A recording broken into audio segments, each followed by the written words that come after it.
Hi, I'm Nick, and today we will be showing you how to resolve Android WCAG info and relationships violations.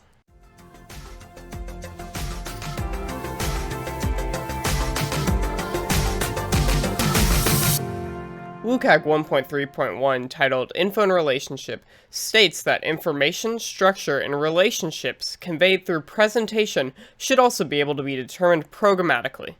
The intent for this success criterion is to ensure that information and relationships presented via auditory or visual formatting is preserved when the formatting changes. For example, if information is stored in a table, the structure and relationships of the entities in that table must be able to be determined programmatically so that a text reader can convey its structure and relationships to the user.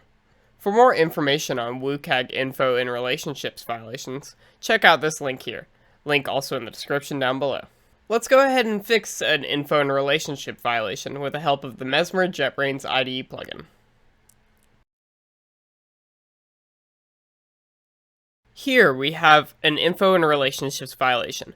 This violation does not have the resource ID present, so we'll click into the violation to find more contextual information about the location to this specific violation. From here, we can see the screen that is causing this violation. We'll be right back once I find this screen's XML file.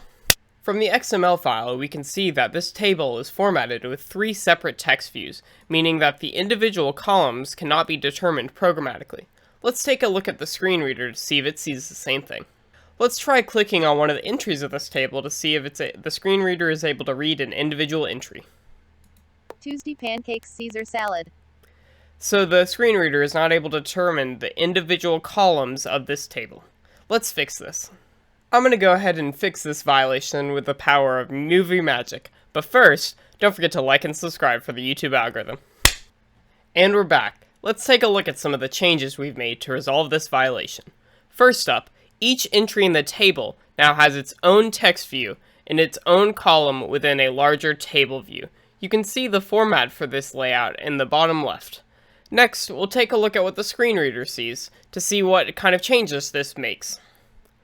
Let's go ahead and click on one of the entries and see what the screen reader is able to tell us.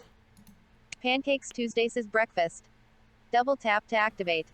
Now the screen reader is able to programmatically determine the information and relationships of the columns and rows of this table. Thus, we have resolved the info and relationship violation. And just like that, we've fixed our info and relationship accessibility violation. What violation do you think is the most important to resolve? Let us know in the comments down below. Happy developing!